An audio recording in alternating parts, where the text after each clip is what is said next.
시작할게요. 시작하겠습니다. 일단 우리가 문제풀이 하기 전에 전체적인 한번 단원 한번 봅시다. 우리가 지금 하고 있죠? 7단원의 주제는 인구고요. 첫 번째 주제는 인구의 분포. 두 번째 주제는 이동. 세 번째는요? 문제죠.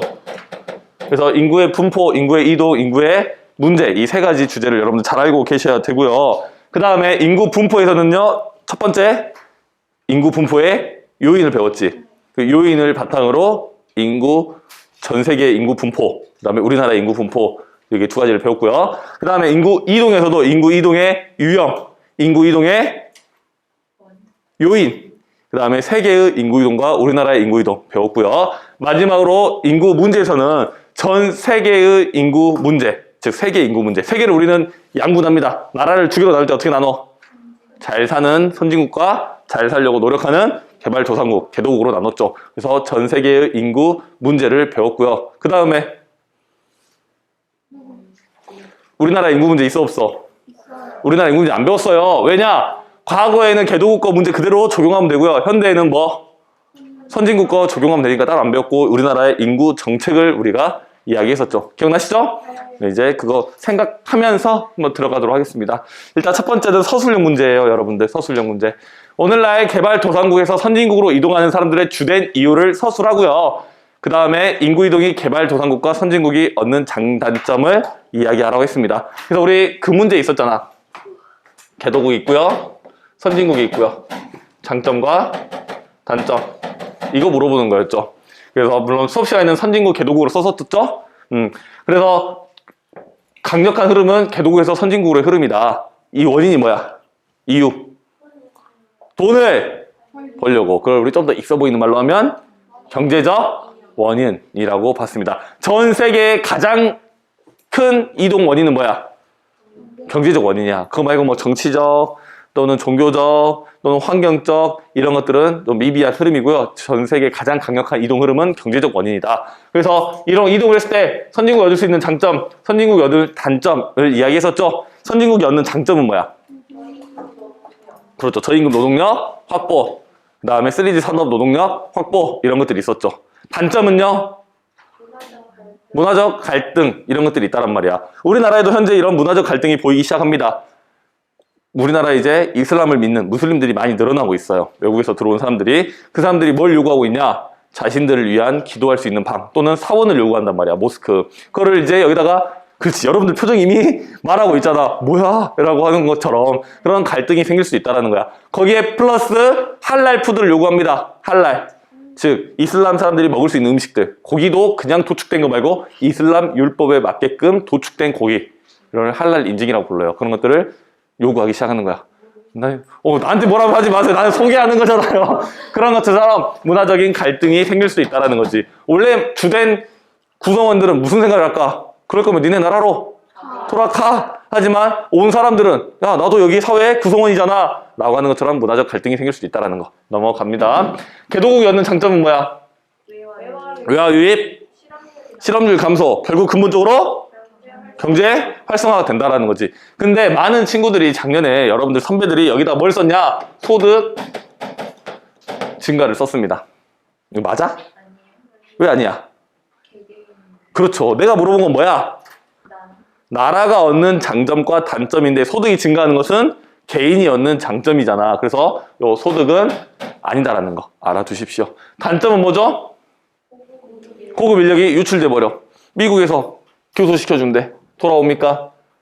어림없지. 미국 살아버리지. 미국에서 연구원 시켜준대. 돌아옵니까? 어림없지. 안 돌아온다라는 거야. 오케이? 이런 문제였습니다. 그래서 이렇게 쓰면 부분 점수를 받을 수 있었던 문제입니다. 넘어갑니다. 서술형 문제를 넘어서 이제 객관식 문제 20번 문제부터 보시면 일단 주제는 인구 분포입니다. 인구 분포예요. 보시면 세계 인구의 대부분은 북반구에 거주한다. 맞습니까? 전 세계 인구의 90% 정도는 북반구에 거주를 하죠. 왜?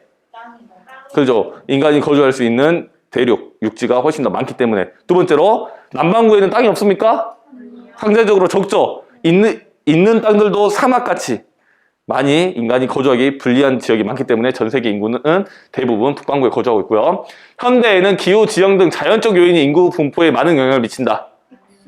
X죠, X. 자연적 요인이 아니죠, 현재 영향을 미치는 것은.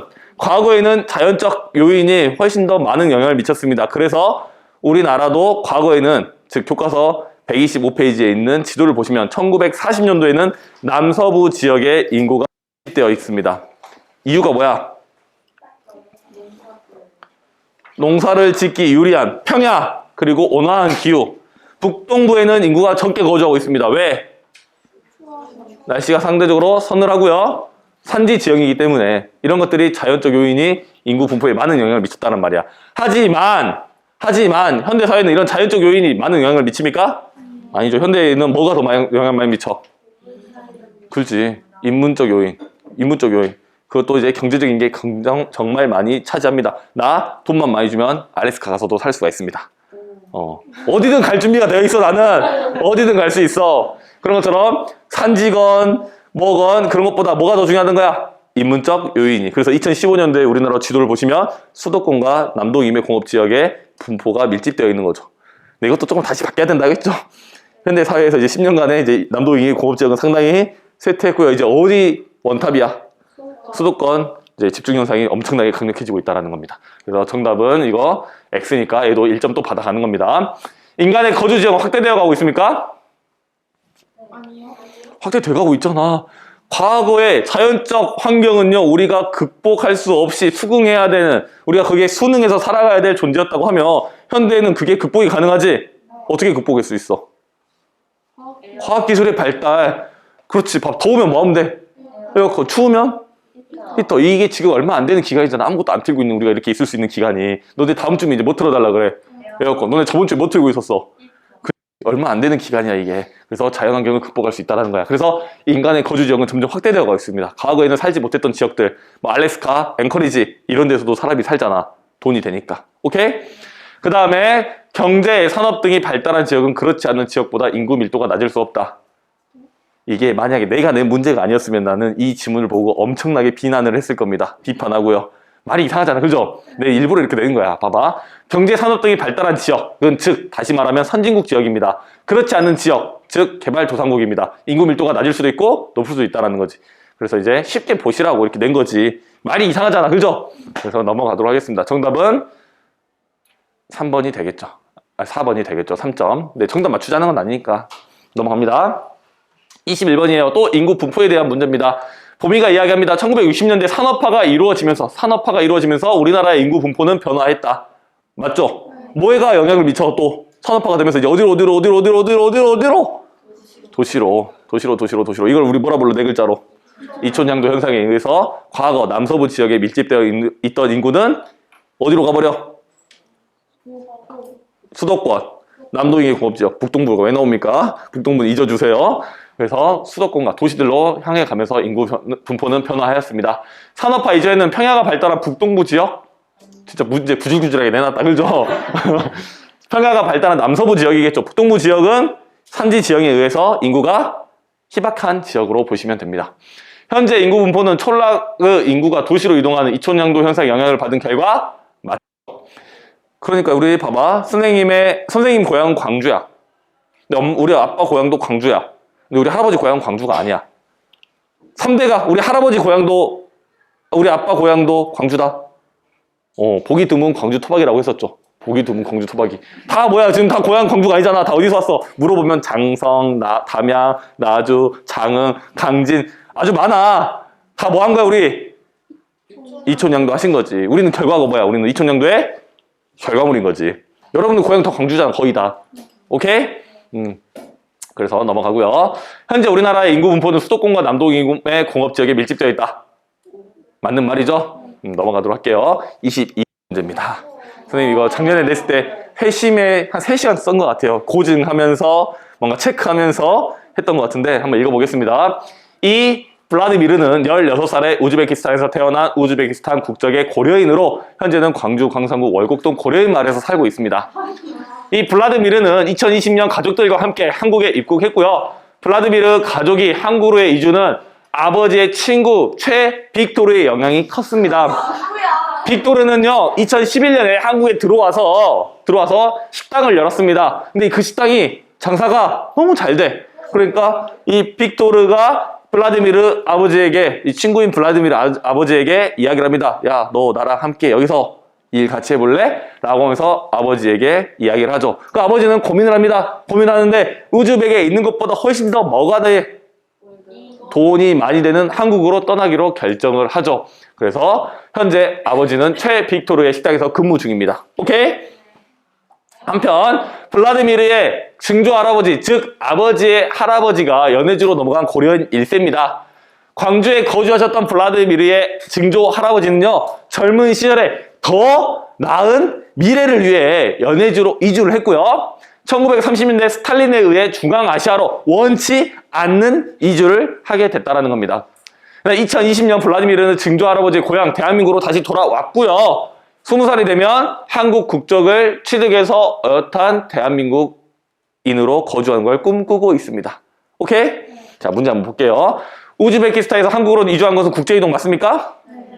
한국 국적을 취득할게요. 영구적 이주로 볼 수 있습니까? 계속 살겠다고 꿈꾸고 있으니까 영구적 이주 맞죠? 그 다음에 니은 아버지의 이주는요, 자발적 이주야? 그 다음에 니은 아버지는 한국에서 높은 임금이 흡인 요인으로 작용한 거야? 그 다음 마지막 광주에서 연해주로 이주, 연해주에서 중앙아시아로의 이주는 모두 강제적 이주야? 첫 번째로는 더 나은 삶을 위해서 내 스스로 연해주로 간 거고요. 그 다음은 강제적 이주가 맞겠죠. 오케이? 우리 인구이동 한번 체크 한번 하고 합시다. 첫 번째, 두 번째, 세 번째가 있었죠. 이동, 범위, 이동, 동기, 체류, 기간. 이동 범위는요, 국내냐, 국외냐. 이동 동기는요, 자발적이냐,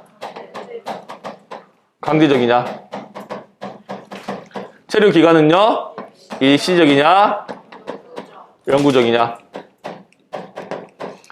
내가 이사를 갔어요. 그럼 일시적 이주야, 영구적 이주야? 영구적 이주로 보는 거야. 알겠지? 이거 체크하시고요. 그 다음에 흡인 요인과 배출 요인 있지?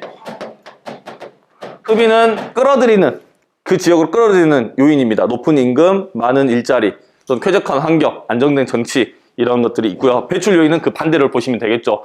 근데 플러스 알파가 하나 더 있어야 되겠죠? 심리적 요인.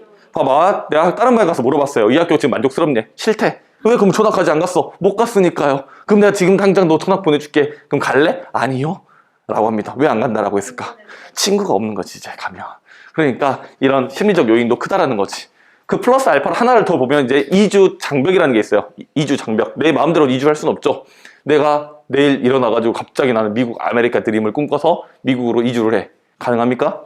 불가능하지. 일단 말부터 안 되잖아. 그 미국이 코락코락하게 날 받아줘요? 안 받아줘. 난 쓸모가 없어. 미국에서 말도 못하는 애를 어디다 써? 한국에 있으니까 한국말 할 줄 아니까 가르치고 있는 거지. 미국 가면 내 쓸모가 있어요? 아무 쓸모가. 알겠습니다. 일단 할게요. 그래서 이거 잘 정리해 주시고요. 넘어갑니다. 23번. 우리나라의 인구 이동 지도죠. 시기별. 작년에 나왔던 그래프 지도 또 비슷하게 활용될 수가 있습니다. 여러분들 교과서에는 130페이지에 있어요. 자, 보시면 A 보시면 외국으로 막 나가고 있는 밖으로. 뭐야 이거? 언제야? 일제강점기. B는요? 부산으로 6.25 전쟁. C는요? 다시 국내로 들어오고 있네. 광복 후. D는요? 60년대부터 90년대, 2000년도까지 흐르고 있는 이촌양도의 흐름. E는요? 역도시화 현상을 나타내고 있죠. 시기순으로 나타나면 A, C, B, D, E 이렇게 구성이 될 겁니다. 참고로 여러분들 말씀 좀 드리면 60년대가 있고요. 70년대가 있고요. 80년대, 90년대, 2000년대 이후 보면 이 모든 것을 아우르는 흐름이 있지. 무슨 흐름? 이촌양도. 지금 이촌양도가 없어요? 그죠. 근데 촌락에서 올 사람 다 왔죠. 가시면 이제 노인분들밖에 없잖아. 근데 현재는 이제 더 작은 도시에서 더 큰 도시로 가는 흐름은 계속 존재하고 있죠. 그러다 보니까 계속 수도권 집중 현상이 커지고 있는 거고요. 그런데 이 이촌양도의 흐름을 약간 다른 흐름이 보여요. 90년대 이후로 무슨 흐름이야? 역도시화가 있죠. 이 역도시화 선생님 포인트가 있다 그랬었죠. 도시 밖으로 나가는 거야. 근데 수도권에서 도시 밖으로 나가는 흐름은요. 집값이 비싸서. 여러분들 동탄까지도 요새 수도권으로 이제 출퇴근을 해요. 그 동탄이 어디에 있냐면 경기도 남쪽 끝에 있어. 1시간 반 정도 가야 된다는 거야. 그런 데까지도 출퇴근하는 거야. 난 드라이브가 너무 좋아? 아니지. 집값이 너무 비싸니까. 그래서 흐름상으로는 역도시화가 밖으로 나가는 것처럼 우리나라에서 보이지만 실제로는 주변 위성도시로 나가는 흐름이다라고 보시면 되겠습니다. 오케이? 그러면 역도시가 일어나면 질문입니다. 역도시화가 일어나면 도시 인구는 줄어들까? 강력하게 일어나면 줄어들겠죠. 하지만 지금 역도시화 때문에 인구가 줄어들고 있어요? 초월하게 인구가 그럼 증가하고 있어요? 아니죠. 주변 다른 도시로 가는 거지. 지금 장성, 담양 인구 몇 만인 줄 알아요? 둘이 합치면 수안치구 인구도 안 돼. 그런 것처럼 초월하게 인구가 늘어나는 것은 아니다. 낚이면 안 됩니다. 이런 문제. 오케이? 그래서 넘어가도록 하겠습니다. 24번 문제입니다. 겁먹지 마십시오. 이런 그래프의 어려운 문제 아닙니다.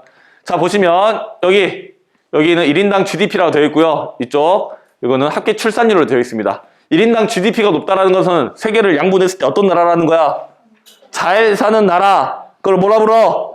선진국이라 부르고요. 애를 많이 낳네.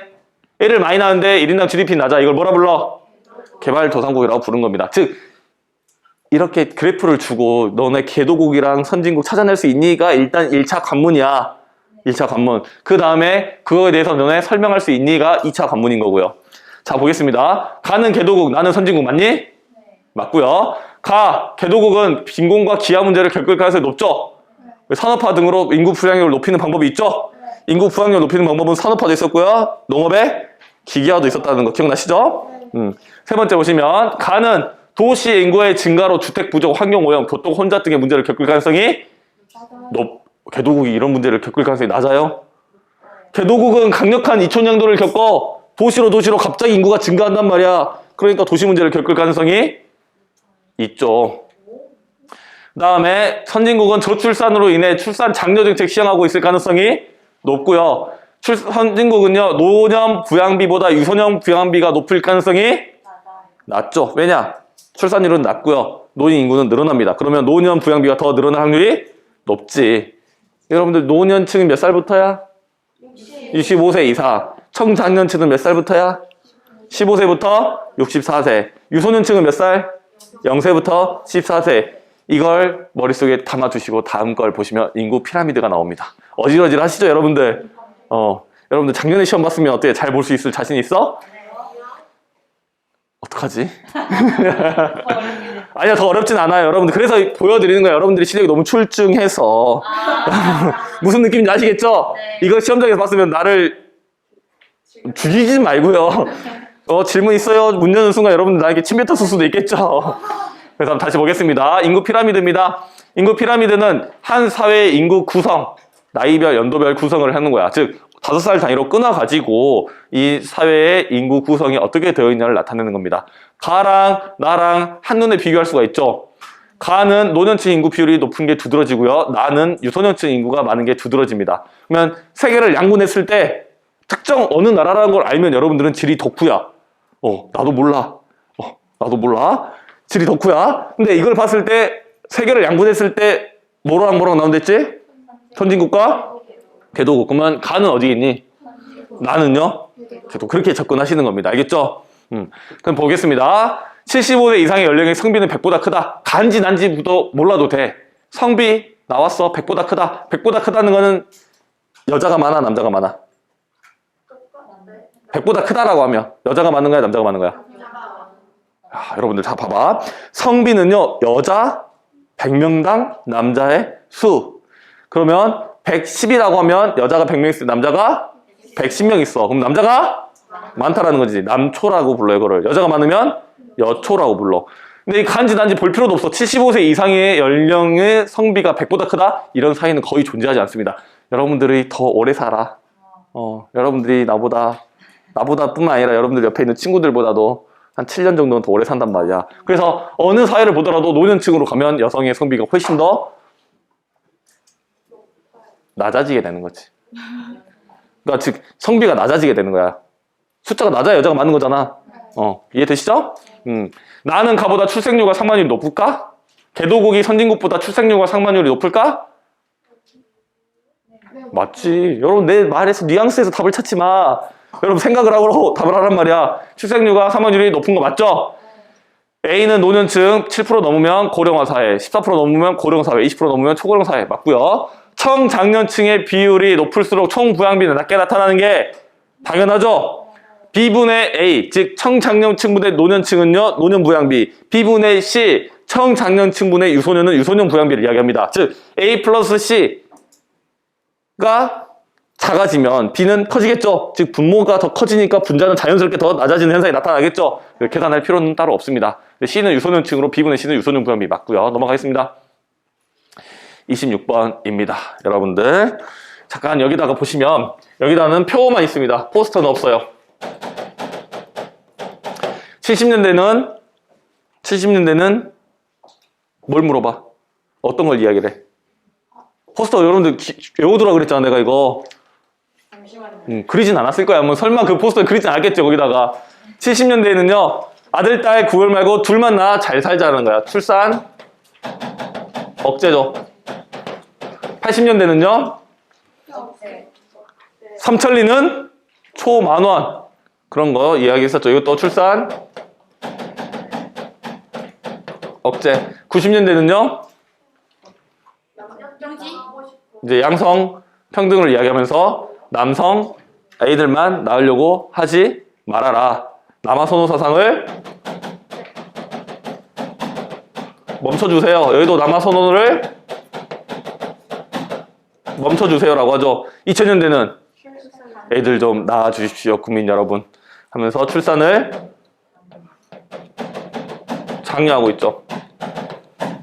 이게 흐름입니다. 그래서 포스터랑 같이 눈에 담아두라고 했었죠. 그제 담아주시면 될 것 같고요. 일단 보시면 이 80년대와 90년대 남아선호가 이제 하지 말라고 넘어간 이유가 뭐냐면 60년대 때는 평균 출산율이 6 정도 돼요. 6. 70년대 때는 4. 이때 2.1 이하로 떨어집니다. 2.1이 무슨 출산율이라고 그랬어? 대체 출산율. 우리의 인구가 그대로 유지되고 이 인구가 그대로 대체될 수 있는 게 2.1입니다. 90년대는요 1.5 이하로 떨어지고요. 2000년대 이후 지금 현재 0.78 이하로 떨어지고 있는 중이죠 지금. 봐봐. 이 당시에는 많이 낳다 보면 자연스럽게 뭐가 나와? 아들이 나와. 굳이 아들 낳으려고 노력하지 않아도 낳다 보면 자연스럽게 아들이 나와. 근데 이제 하나 둘밖에 안 낳네? 이왕 낳는 게 뭘 낳고 싶은 거야? 아들. 그러니까 남아 선호사상이 강력해지고 이거를 좀 멈추자라고 하는 맥락으로 보시면 됩니다. 오케이? 자, 그러면 이제 문제 다시 볼게요. 가는 딸아들 구별 말고 둘만 낳아 잘 기르자. 그 다음에 나는 엄마의 아들 바람에 짝꿍 없는 우리 세대 이런 거잖아. 즉 선생님 말 잘 들으면 여자 짝꿍 시켜주나요? 90년대입니다. 그 다음에 둘도 많다. 애 낳지 말하는 거죠. 아이 좀 낳아주시겠습니까? 국민 여러분. 출산 장려 정책을 이야기하고 있는 거죠. 가는 산하 제한 정책화 관련된 포스터 맞죠? 남아 선호사상에 따른 성비 불균형을 방지하고자 하는 포스터 맞죠? 나는 타 시기에는 라의 시기보다 인구가 더 많다. 타 시기는 라 시기보다 인구수가 더 많니? 인구수가 더 적죠. 인구는 점점 계속 증가하고 있는 중이죠. 그 다음에 라는 출산 장려 정책과 관련된 포스터 맞고요. 포스터를 순서대로 배열하면 가다 나라. 즉 70년, 90년, 80년, 2000년대 이렇게 봐주시면 되겠습니다. 넘어갑니다. 이제 인구 변천 그래프, 중요한 그래프입니다. 자, 봅시다. 먼저 떨어지는 게 사망률이야, 출생률이야? 사망률이 먼저 떨어지고요. 그 뒤로 잇따라 떨어지는 게 출생률입니다. 여기 보시면 A 지점, 즉 사망률이 떨어진 이유는 뭐야? 의료기술 발달. B, 출산율이 떨어진 이유는요? 그렇죠. 여성의 사회 참여 증가와 자녀에 대한 가치관이 변화하는 거. 그다음 내가 만약에 A, B 주고요. 사망률, 출산율, 전체 인구 다 가리고 줘도 여러분들이 뭐가 뭔지는 찾을 수 있어야 된다는 겁니다. 1단계는요. 다산, 다사 시대입니다. 2단계는요. 다산, 감사 시대입니다. 3단계는요. 감산소사 시대입니다. 4단계는요, 소산소사 시대입니다. 현재 개발도상국은 몇 단계 위치해 있지? 2, 3단계. 그 다음에 선진국은요, 4단계. 1이 나오는 순간 큰일 나는 겁니다. 1단계는 존재하지 않아요, 현재. 오케이? 그래서 아래 보시면 이제 경제발전 정도로 되어 있는데 이게 시간이 고정된 건 아니야. 우리나라는 일제강점기 시대 때 2단계쯤 들어왔다라고 보고요. 60, 70년대쯤 이렇게 넘어오면서 짧은 시간에 이걸 압축적으로 겪는데 유럽 같은 경우는 이게 약 1800년도부터 시작을 해요. 그러니까 이게 조금 정확한 그 고정값은 아니다라는 거. 경제발전 정도에 따라 시간 흐름이라는 것만 체크하시면 되겠습니다. 혹시 질문? 없으면 일단 수업 끝내도록 하겠습니다.